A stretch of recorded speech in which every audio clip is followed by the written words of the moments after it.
presenter.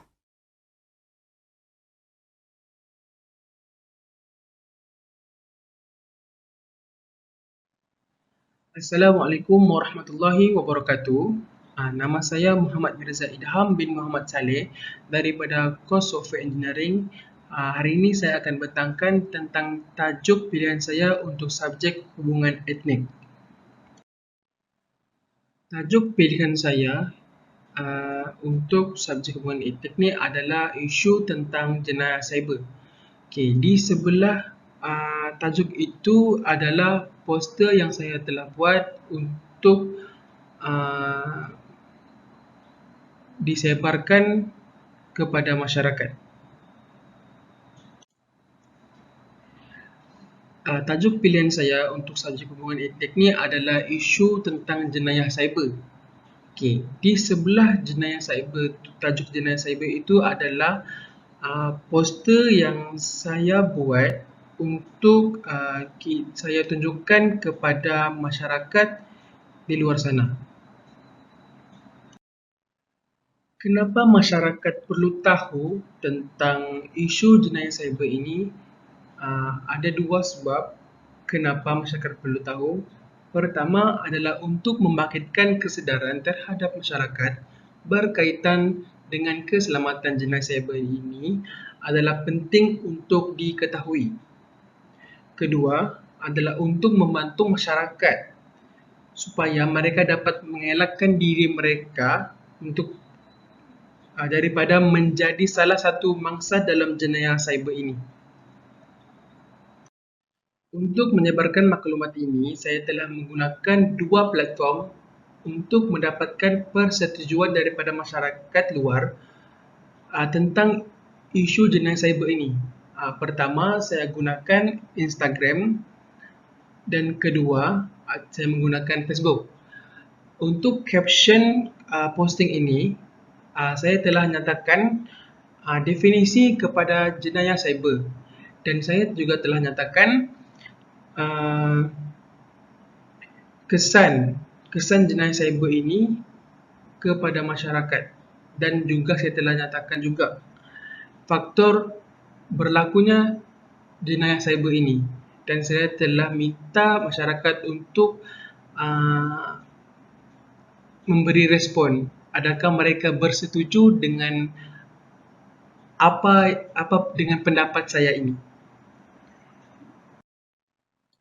Ini adalah komen yang saya telah dapat daripada posting yang saya telah buat. Okay.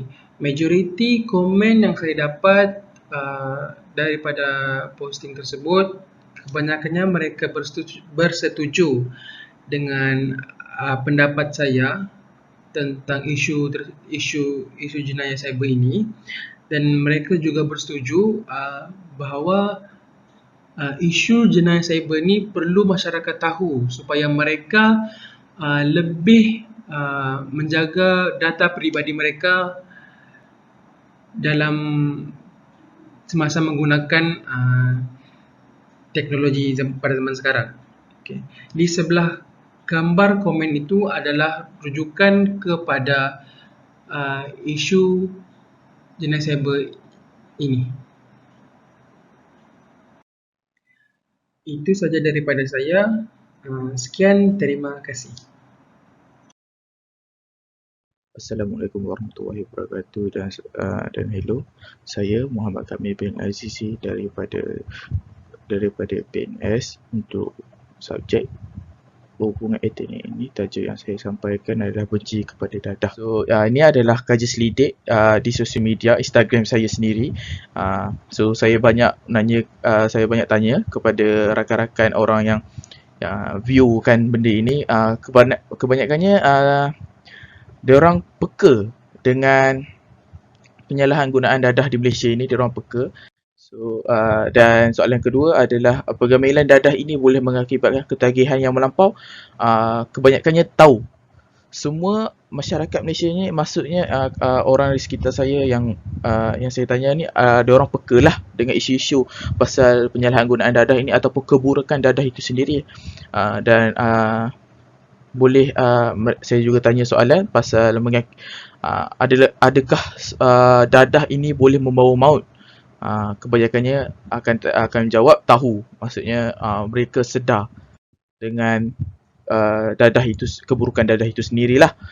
Dan dadah merupakan perosak kepada bangsa dan negara, benar. So kebanyakannya yang orang yang saya tanya ataupun orang yang follow saya punya Insta ni, yang banyak view soalan ini, mereka sedar akan dadah ini merupakan perosak kepada bangsa dan negara itu sendiri. So soalan yang ketiga, soalan yang keempat, bolehkah dadah dijadikan sebagai satu bentuk rasuah yang berkesan? Ini adalah soalan yang saya nampak tak boleh. Selalunya orang kata rasuah ni macam rasuah pakai duit. So sebenarnya dadah pun kita boleh pakai rasuah jugalah. Boleh digunakan sebagai rasuah. So boleh dikatakan 34 orang yang vote boleh. Maksudnya masyarakat Malaysia ataupun masyarakat kita sendiri pun sedar yang rasuah ni bukannya tertakluk kepada duit sahaja, malahan boleh digunakan sebagai dadah. So soalan ini sebab saya tak tahu macam mana, so saya nampak soalan ni sangat boleh membuka minda lah.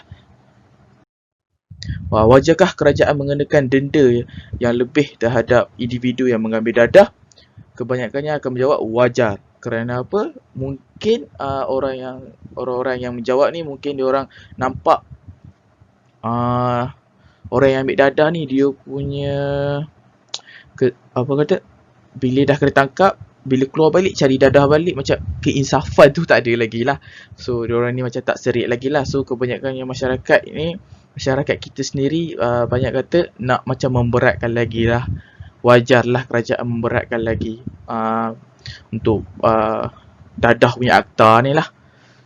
Dan ini adalah soalan yang saya tanyalah di media sosial sahaja. Hai, Assalamualaikum. Nama saya Denirul Nabil bin Karul Anwar dari kursus BIMD. Dalam subjek hubungan etnik ini, saya ingin membentangkan tentang isu pemandu mabuk di Malaysia.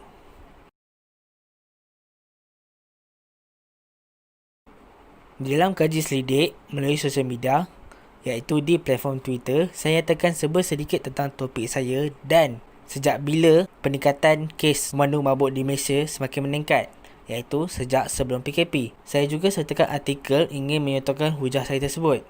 Di dalam screenshot keempat, saya nyatakan soalan dan followers saya boleh memilih berdasarkan poll yang diberi ataupun jawapan yang diberi. Di dalam screenshot 5, 6, 7 dan 8, saya juga nyatakan sedikit artikel dan juga video tentang keburukan atau kesan yang melibatkan pemandu mabuk di Malaysia. Saya juga nyatakan undang-undang yang berkaitan tentang pemandu mabuk di Malaysia. Seperti anda lihat, di screenshot yang ke-8, terdapat soalan dan artikel untuk netizen ataupun followers memilih dan melihat. Di screenshot yang ke-8 dan 9 pula, saya nyatakan kesan ataupun impak terhadap mangsa berkaitan tentang pemandu mabuk di Malaysia. Di screenshot ke-9, iaitu terakhir, followers saya ataupun netizen boleh memilih dan melihat artikel yang saya nyatakan serta menjawab soalan berdasarkan jawapan yang diberi. Dalam masa yang sama, saya juga post soalan-soalan berdasarkan isu pemandu mabuk di Malaysia di Instagram saya. Lebih kurang 200 lebih ataupun 300 lebih yang melihat Instagram story saya. Untuk soalan pertama, 97% yang mengatakan kes ini berat dan 3% yang mengatakan kes ini ringan. Di dalam soalan kedua, sebanyak 89% yang peka dan 11% yang tidak peka tentang isu ini. Dan manakala di soalan ketiga, 61% yang ingin ban penggunaan alkohol dan 39% yang ingin ketatkan undang-undang berkaitan pemandu mabuk di Malaysia. Akhir sekali, sebanyak 9% yang mengatakan boleh guna alasan OKU dan 91% yang mengatakan tidak boleh diterima. Berdasarkan soalan tersebut, iaitu dari segi kes pemadu mabuk yang menggunakan alasan OKU untuk melepaskan diri dari segi hukuman. Kesimpulannya, kes ini amat penting untuk negara dan untuk keselamatan rakyat.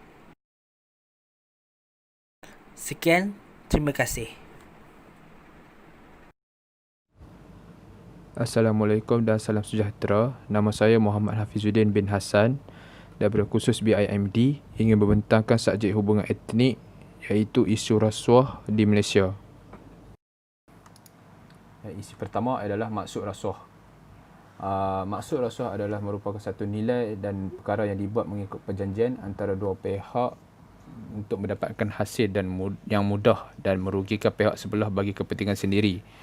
Dalam hal ini, ianya akan memberi kesan buruk pada struktur pendidikan dan perundingan disebabkan faktor pembincangan yang berat sebelah. Ini saya bertanyakan soalan dalam media sosial seperti Twitter berkaitan dengan isu rasuah. Adakah ianya isu yang remeh dan dipandang ringan dalam kalangan masyarakat? Dengan menggunakan poll bagi mendapatkan respon Twitter tentang isu rasuah berdasarkan soalan yang diberikan. Contoh soalan yang dikemukakan adalah: adakah jenayah rasuah merupakan kes yang boleh dipandang ringan? Adakah negara dan masyarakat yang mengamal rasuah sebagai perkara biasa sukar untuk maju? Adakah hukuman bagi kesalahan rasuah setimpal dengan kesalahan yang dibuat? Untuk soalan mengenai hukuman, link dan pautan disediakan untuk kepis SPRM bagi rujukan dan panduan tentang hukuman kesalahan rasuah. Selain itu, membentangkan kes yang berkaitan dan menunjukkan statistik berkaitan dengan kes rasuah dalam media sosial. Seterusnya, saya ada meletakkan beberapa contoh kes yang berkaitan bagi menunjukkan bahawa kes rasuah masih ada dalam kalangan masyarakat di negara. Dan responden boleh menggunakan panduan tersebut untuk menilai poll berdasarkan kes yang ditunjukkan. Selain itu, posting dalam media sosial juga memberitahu kesan buruk mengenai amalan rasuah dalam kalangan masyarakat daripada sudut faktor imej negara, pelaburan dan dagangan negara kepada masyarakat dan responden. Sekian, terima kasih.